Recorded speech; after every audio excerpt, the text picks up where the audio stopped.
오늘은 우리 민수기 20장 14절에서 29절 말씀으로 갈 길이 막혀 있을 때라는 제목으로 함께 말씀을 나누겠습니다. 현재 이스라엘 백성들이 머물고 있는 곳은 가데스라는 곳이었습니다. 이곳에서 미리암의 죽음을 맞이했고요. 그리고 또 무리바 사건을 경험했습니다. 이 두 사건을 이제 경험한 이후에 이스라엘 백성들은 에돔 땅을 향해 이동을 준비합니다. 한번 지도를 보여주시기 바랍니다. 네, 보이실 거라고 생각하면서 형광펜으로 칠해놓은 곳이 있습니다. 보시면 이제 가데스라는 곳이 있습니다. 이 가데스에서 오른쪽으로 가면 이제 에돔이 있는 거죠. 그러니까 이 가데스에서 오른쪽으로 에돔까지 가서 거기서 북진을 하게 되면 모압 땅을 지나 이 요단 동편까지 직행을 하게 됩니다. 네, 됐습니다. 자, 무리바 사건을 이제 경험한 이후에 이들이 에돔을 거쳐서 모압을 통해 북쪽으로 올라가서 자신들이 또 이렇게 계획한 곳에 가고자 했습니다. 근데 이들의 계획을 실천하기 위해서는 필요한 것이 한 가지 있었습니다. 그것이 무엇이냐면 에돔 왕이 자신들의 땅을 통과할 수 있도록 허락해 주는 일이었습니다. 그래서 모세가 어떻게 합니까? 우리 오늘 본문의 시작인 14절 말씀을 봅니다. 모세가 가데스에서 에돔 왕에게 사신을 보내며 이르되 당신의 형제 이스라엘의 말에 우리가 당한 모든 고난을 당신도 아시거니와. 그들은 집단적 국경 통과를 위해서 에돔 왕의 허락이 필요했습니다. 그래서 에돔 왕에게 사신을 보냅니다. 에돔 왕에게 보낸 사신의 말에 의하면은 자신들을 어떻게 표현합니까? 당신의 형제라고 합니다. 즉 이스라엘을 당신의 형제라고 이야기를 합니다. 그러니까 이스라엘과 에돔은 형제 나라다라는 거죠. 이것은 그들의 조상으로 거슬러 올라가 보면 알 수 있습니다. 이스라엘과 에돔이 이 야곱의 두 아들인 이 이삭과 이스마엘의 후손이기 때문에 이 이야기는 맞는 이야기이기도 합니다. 이스라엘 백성들은 형제에 호소합니다. 우리가 지금까지 정말 고난을 많이 당했는데 그 고난을 잘 알고 있지. 우리는 형제잖아. 그러니까 이번에 우리 좀 잘 받아오라고 이야기를 하는 겁니다. 불쌍히 여겨달라면서 동정심을 유발하면서 그동안 있었던 일에 대해서 간증을 시작합니다. 15절 말씀을 봅니다.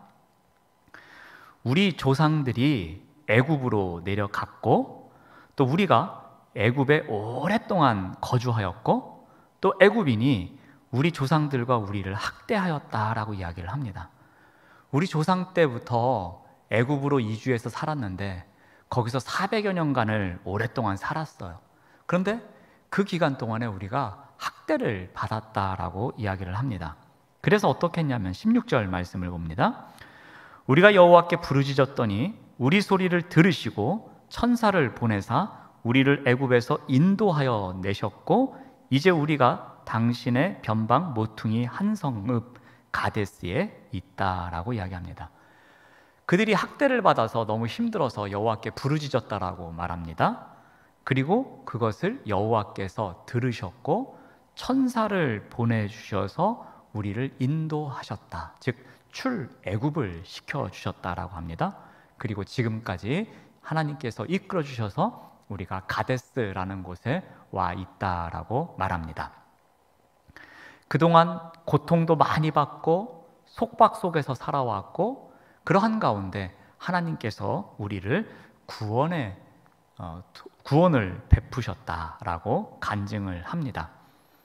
우리 조상의 땅, 그 약속의 땅으로 다시 돌아가려고 하니까 우리가 오랜 기간 고생했으니까 꼭 사정 좀 봐달라고 이야기를 합니다. 이 간증과 더불어서 그들이 부탁하는 것이 있습니다. 바로 17절 말씀입니다. 청하건대 우리에게 당신의 땅을 지나가게 하소서라고 당부의 이야기를 합니다. 이스라엘 백성들은 가데스에 있으면서 그대로 북진할 수도 있었습니다. 그러면 가나안 땅에 참 가깝게 도달할 수 있었습니다. 그런데 이전에 가데스에서 한번 실패를 경험했었습니다. 그 패배의 아픔이 있기 때문에 그곳에서 북진은 하지 못하고 에돔 땅을 통과해서 북진을 하려고 합니다. 이스라엘은 에돔 왕에게 에돔 땅을 지날 수 있도록 요청을 합니다. 자, 이 과정이 두 번에 걸쳐서 나옵니다. 자, 첫 번째 협상에 들어갑니다. 그 협상의 내용이 17절 계속 말씀을 보시면은 우리가 밭으로나 포도원으로 지나가지 아니하고 우물물도 마시지 아니하고 왕의 큰 길로만 지나가고 당신의 지경에서 나가기까지 왼쪽으로나 오른쪽으로나 치우치지 아니하겠다라고 말합니다. 이 첫 번째 협상안의 핵심은 우리가 지나가긴 하겠는데 대가를 지불하지는 않겠다라는 내용이 담겨져 있습니다. 그들은 당시에 큰 교역류였던 이 왕의 큰 길, 왕의 대로로 나아가겠다라고 합니다. 그러면서 우리가 농작물에도 피해를 주지 않고 그리고 우물물도 마시지 않고 좌로나 우로나 치우치지 않고 곧바로 직진해서 북으로 올라가겠다라고 말합니다. 한번 지도를 다시 보여주시면 오른쪽에 보이시겠지만 그 에돔이라고 형광펜 칠해놓은 곳 아래쪽에 이렇게 세로로 왕의 대로라고 쓰여져 있습니다.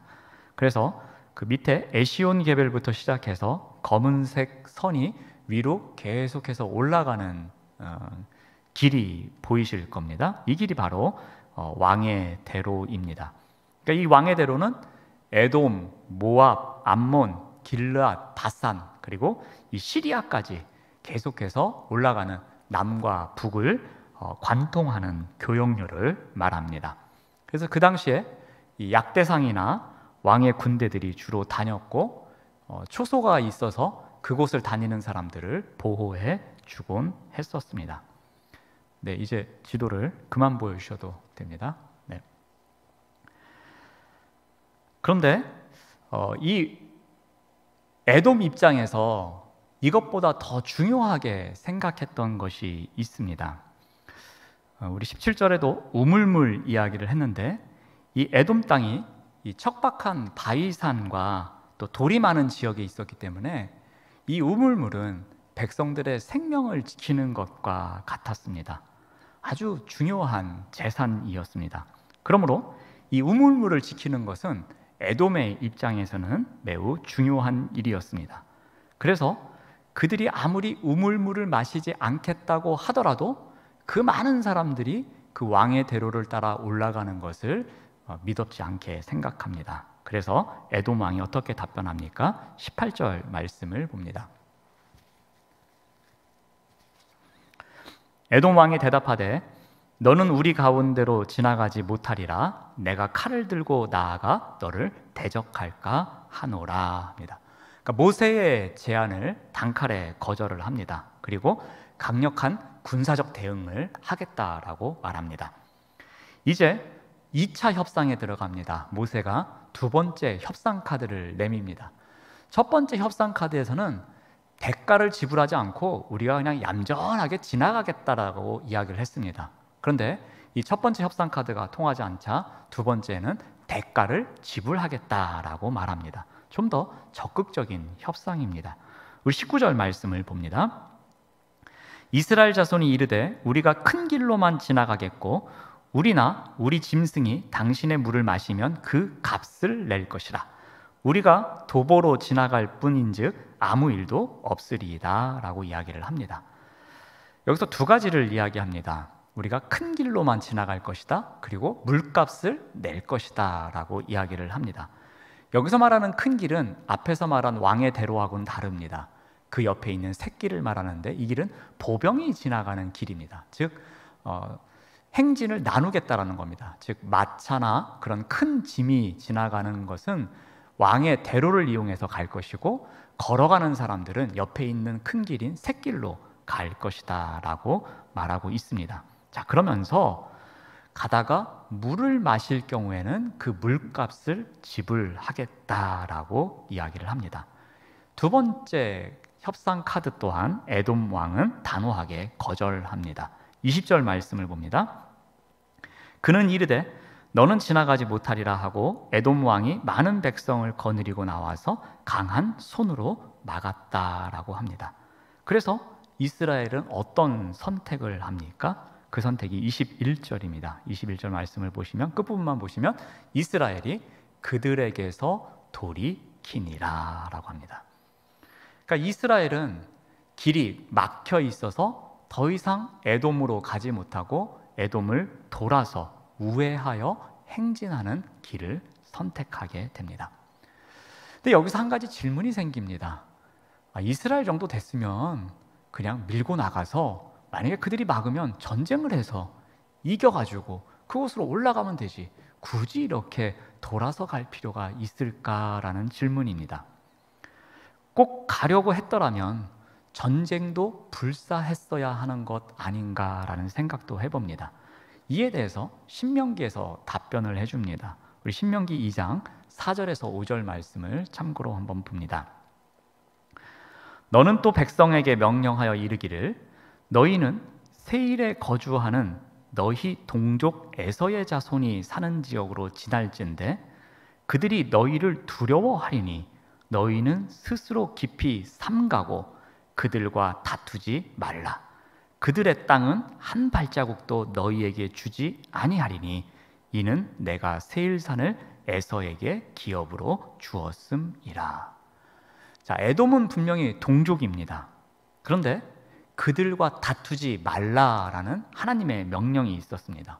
그리고 그들이 살고 있는 세일산 일대는 그들에게 준 기업이니 너희들이 그들의 땅에는 한 발자국도 들어가지 못할 거라고 이미 경고를 하셨습니다. 따라서 이스라엘은 에돔과의 싸움을 피하기 위해서 우회할 수밖에 없었습니다. 자, 에돔은 형제 나라라고 해서 간절하게 부탁하는 이스라엘의 제안을 거절합니다. 그것도 전쟁을 불사하겠다는 마음으로 내가 칼을 들고 막겠다 하는 에돔 왕의 강력한 의견에 따라서 이스라엘의 앞길이 가로막힙니다. 어찌 보면 그들에게는 아무런 피해가 없었을 것입니다. 그런데도 그들은 이스라엘의 제안을 거절합니다. 아마도 시기한 것 같기도 하고요. 그리고 그 조상 대대로 내려오는 라이벌 의식도 있었던 것 같습니다. 이스라엘의 길은 또다시 막힙니다. 두 번이나 에돔 왕에게 간절히 부탁을 했지만 그들이 가야 할 길은 막히고 말았습니다. 이제 이스라엘이 선택할 것은 미련을 버리고 새로운 길을 가는 것이었습니다.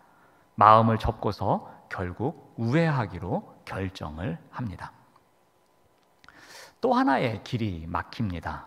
바로 아론의 길입니다. 이제 가데스로부터 서쪽의 에돔 변경으로 우회해서 행진하기 시작합니다. 그래서 그들이 호르산에 도착을 합니다. 지도를 잠깐 보여주시면 가데스에서 한 오른쪽으로 대략 한 25km 정도 이동하면 호르산이라고 있습니다. 네, 됐습니다. 우리 20장 22절 말씀을 봅니다. 이스라엘 자손 곧 온 회중이 가데스를 떠나 호르산에 이르렀더니, 그러니까 호르산은 가데스에서 아라바 광야 쪽으로 한 24km 정도 이동을 한 곳입니다. 이 아라바는 왕의 대로를 진입하기 위한 최후의 거점입니다. 그래서 이 호르산이 그곳으로 가는 최후의 보루라고 보시면 될 것 같습니다. 이 산은 비교적 완만해서 이 100세가 넘은 모세와 아론도 오를 수 있는 곳이었다라고 합니다. 그리고 조금 평평해서 많은 백성들이 진을 치고 머무를 수 있는 곳이라고도 합니다. 물론 구약학자들 사이에서 이 호르산이 어느 곳인지 논란은 지금까지도 끊이지를 않고 있습니다. 조금 전에 보여드린 지도에서도 아마 여기쯤일 것이다 라고 추측성으로 만든 지도입니다. 그런데 이 호르산에서 무슨 일이 발생합니까? 우리 24절 말씀을 봅니다. 아론은 그 조상들에게로 돌아가고 내가 이스라엘 자손에게 준 땅에는 들어가지 못하리니 이는 너희가 무리바 물에서 내 말을 거역한 까닭이니라. 여호와께서는 이곳에서 모세와 아론에게 무리바 사건을 다시 한번 상기시킵니다. 너희들이 이 불순종했던 이유로 하나님을 거룩하게 해야 하는 곳에서 그렇게 하지 못했기 때문에 너희들이 약속의 땅에 들어가지 못할 것이다 라면서 다시 한번 재확인시키십니다. 호르산에서 이제 아론이 생을 마감하게 될 것이라고 말씀을 하십니다. 그리고 그곳에서 후계자 엘르아살이 아론의 대제사장 관복을 입고서 대를 잇게 될 것이다 라고 말씀합니다. 26절 말씀을 봅니다. 아론의 옷을 벗겨 그의 아들 엘르아살에게 입히라. 아론은 거기서 죽어 그 조상에게로 돌아가리라 라고 합니다. 이 일에 대해서 모세가 어떻게 합니까? 27절 말씀을 보시면 모세가 여호와의 명령을 따라 그들과 함께 회중의 목전에서 호르산에 오르니라. 모세가 여호와의 명령에 따라서 이 일을 시작합니다. 그래서 아론과 함께 또 그의 가족들을 데리고 호르산에 올라갔을 겁니다. 자, 그러자 28절에 이렇게 기록합니다. 모세가 아론의 옷을 벗깁니다. 그리고 그의 아들 엘르아살에게 입힙니다. 아론이 그 산 꼭대기에서 죽습니다. 모세와 엘르아살이 다시 산에서 내려옵니다. 민수기 후반부에 가서 다시 살펴보겠지만 이때에 아론의 나이를 123세로 기록하고 있습니다. 자, 이 죽음에 대해서 백성들은 어떻게 반응합니까? 29절 말씀을 보시면은 그를 위하여 30일 동안 애곡하였다라고 기록하고 있습니다. 자, 아론도 가나안 땅에 들어가지 못하는 그 장면을 기록하고 있습니다. 미리암의 죽음에 이어서 이제 아론의 죽음을 기록함으로써 출애굽 1세대의 대부분이 이제 광야에서 삶을 마무리하고 있음을 보여주고 있습니다. 아론 또한 자신이 그려놓은 인생의 마스터 플랜이 있었을 겁니다. 아, 내가 이때쯤이면 가나안 땅에 들어가서 젖과 꿀이 흐르는 땅에서 이렇게 살아가면서 내 자녀들에게 제사장으로서의 삶이 어떠한 것인지 가르쳐줘야지 라는 나름대로의 인생 플랜이 있었을 겁니다. 그런데 그는 그렇게도 간절히 원했던 가나안 땅을 단 한 발자국도 밟아보지를 못합니다. 그의 길 또한 가나안 땅 들어가기 직전에 막힙니다. 그러나 실패자처럼 보여지는 아론의 삶은 마지막에 아름답게 마무리가 됩니다. 삶의 마지막 길에서 하나님의 명령에 따라서 호르산 꼭대기에 올라가 이치윤식을 거룩하게 진행을 합니다. 자, 오늘 본문에 두 가지 막힌 길 이야기가 나옵니다. 첫 번째는 에돔 앞에서 막힌 이스라엘 백성들의 길이었습니다. 가나안으로 향하는 이스라엘 백성들의 길은 계속해서 순탄하지 않았습니다. 이번에는 에돔이라는 형제 나라인 그 민족 앞에서 막히게 됩니다. 좌로도 우로도 치우지도 않고 물도 먹지 않겠고 혹이라도 물을 먹으면 이 대가를 지불하겠노라고 오직 큰 길로만 직진해서 가겠다고 2번이나 이야기를 했지만 에돔 왕은 요지부동입니다. 그들은 결국 돌아갑니다. 그들이 원하는 길은 아니었지만 이 길 또한 하나님께서 이끄시는 신앙의 여정일 것이다 라는 믿음을 갖고 그들은 우회 길을 선택하게 됩니다. 또 하나의 막힌 길은 가나안 앞에서 꺾인 아론의 길입니다. 하나님이 아론에게 죽음이 가까이 왔음을 알려줍니다. 그것은 무리바에서 그들이 하나님의 거룩함을 드러내지 못했기 때문이라고 말해줍니다. 아론의 입장에서 보면 너무나도 억울했을 겁니다. 그리고 아쉬웠을 겁니다. 너무나도 애석했을 것입니다. 그 약속의 땅이 얼마나 남았다고 나를 못 가게 하나라고 섭섭했을 수도 있었을 겁니다. 아론이 원하지 않는 마지막 길이었을지도 모릅니다. 하지만 아론은 어떻게 합니까? 하나님의 명령에 따라서 아름답게 자신의 인생의 길을 마무리합니다. 결코 실패한 인생의 길이 아닌 하나님의 약속의 길임을 믿으면서 그 마지막의 삶을 잘 마무리하게 됩니다. 그런데 여기가 끝이 아니었습니다. 이스라엘 백성에게도 아론에게도 또 다른 길이 있었습니다.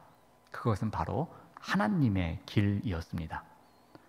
때로 길이 막히는 것 같고 그리고 자신들이 갖고 있었던 뜻이 꺾이는 것 같지만 그럼에도 소망을 잃지 않게 해주는 하나의 길이 있었습니다. 바로 하나님께서 계획하신 길입니다. 이스라엘의 길이 막힌다고 해서 이스라엘을 향한 하나님의 뜻이 막히는 것은 아니었습니다. 아론의 인생이 끝난다고 해서 아론을 향한 하나님의 계획이 끝난 것은 아니었습니다.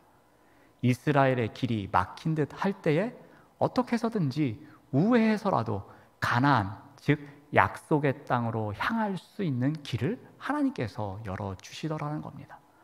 아론의 인생이 끝난 것 같아서 아론의 길이 끝난 것 같지만 그의 아들 엘르아사를 통해서 어떻게 하나님을 거룩하게 섬겨야 하는지를 계속해서 하나님은 이어가시더라라는 겁니다. 하나님의 길은 당당하게 이스라엘 백성들을 그리고 제사장 가족을 계속해서 이끌어 가시더라라는 겁니다. 이러한 이야기가 있습니다. 삶은 마치 시줄과 날줄이 서로 교차하면서 만들어내는 옷감과도 같이 두 가지 요소로 구성되는 이야기라고 한다. 그 요소 중 하나는 그 사람의 외적 환경입니다. 그리고 또 다른 하나의 요소는 외적 환경에 대한 그 사람의 내적 대응을 말합니다. 만약에 외적 환경을 시실이라고 하고 그에 대한 내적 반응을 날실이라고 가정을 한다면 이 실들이 서로 교차하면서 만나는 지점에서 다양한 삶의 이야기가 만들어진다는 말입니다. 각 사람이 처한 삶의 환경이 다릅니다. 그리고 고유합니다. 그것에 대한 내적 반응도 사람마다 다르기 때문에 삶의 이야기들 또한 다양할 수밖에 없습니다. 우리가 문학 작품을 읽다 보면 다양한 주인공이 등장합니다. 그 주인공들이 외적 환경이 있고 그 외적 환경에 대한 내적 반응이 있습니다. 이러한 시실과 날실이 매듭을 지어가면서 다양한 삶의 이야기가 전개됩니다. 그래서 우리가 문학 작품을 통해서 다양한 삶의 이야기를 접할 수 있는 것입니다. 자, 그런데 성경을 보면 이 시실과 날실만으로 설명할 수 없는 어떠한 것이 삶의 이야기에 작용하고 있다는 것을 알 수 있습니다. 외적 환경이라는 시실과 내적 반응이라는 날실만으로 삶의 이야기를 풀어갈 때에 도저히 이해할 수 없는 부분들이 있기 때문입니다. 그래서 외부 요인이나 내적 요인과는 다른 위로부터의 요인이 있다라는 것입니다. 즉 신적 요인입니다. 이것을 쉽게 말씀드리면 하나님의 은혜입니다. 이와 같은 일이 이스라엘 백성들의 광야 이야기 속에도 담겨져 있습니다. 이스라엘 민족이 광야 이야기를 환경적 요인, 즉 시실, 그리고 내적 요인, 날실만 가지고서는 기록할 수 있었을 것입니다. 그런데 성경은 그렇게 하질 않습니다. 이스라엘 백성들의 이야기가 철저히 하나님의 은혜에 의해서, 즉 신적 요인으로 말미암아 펼쳐지고 있다라는 것입니다. 그들의 길이 막혀 있을 때에, 그리고 아론의 인생이 막힐 때에 그 길을 이끄시는 하나님의 길이 있음을, 하나님의 은혜가 있음을 그들이 믿었기에 그들은 길이 막힐 때에도 체념하지 않고 돌아갈 수 있는 믿음이 있었고, 인생의 마지막 길에서도 아쉽지만 아름다운 마무리를 할 수 있었던 것입니다. 우리의 삶도 이와 비슷합니다. 우리는 환경적 요인이나 우리의 노력이나 실력 덕분에 지금껏 살아온 것으로 생각합니다. 내가 금수저고, 내가 갖고 있는 환경이 탁월하고, 그리고 나의 실력이 뛰어나서 많은 것을 얻었다라고 생각할 때가 있습니다. 그렇지만 우리가 시간이 지나면 지날수록 우리의 인생을 돌아볼 때마다 느끼는 것이 있었습니다. 시실과 날실로만 해결되지 않는, 그래서 위로부터의 요인, 즉 하나님의 은혜가 있었음을 깨닫게 됩니다. 시간이 지날수록 우리가 충분히 설명할 수 없어도 무엇인가 내가 모르는 것이 있음을 인정하게 됩니다. 그래서 인생을 돌아보며 우리가 고백합니다. 아, 이런 것이 하나님의 은혜였구나 라고 고백할 때가 있습니다. 그러한 고백은 우리 삶의 이야기 속에 감춰진 실제 우리의 인생을 이끌어 가시는 분이 하나님이시구나 라는 것을 깨닫게 해 줍니다. 사랑하는 여러분, 우리가 인생길을 걸어가다 보면 길이 막혀 있다라고 생각할 때가 많이 있습니다. 이럴 때마다 우리가 꼭 기억해야 할 것이 있습니다. 우리를 이끄시는 하나님의 은혜, 그 하나님의 은혜가 이끄시는 하나님의 길이 있다라는 사실입니다. 그 길은 외적인 요인과 내적인 요인만으로 설명할 수 없는 그 너머에 있는 더 뛰어나고 위대한 은혜입니다. 그 은혜가 있음을 기억해야 할 것입니다. 이것을 기억하는 것이 바로 신앙의 여정입니다. 은혜로 들어가는 길입니다. 이 길에서 살아가시는 우리 모두가 되시기를 바랍니다. 기도하겠습니다. 하나님 감사합니다. 길이 막혀 있을 때 그 앞에서 절망을 발견하는 것이 아니라 길이 막혀 있는 순간에도 우리를 이끄시는 하나님의 은혜가 있음을 믿고 살아갈 수 있도록 인도하여 주시옵소서. 예수님의 이름으로 기도드립니다. 아멘.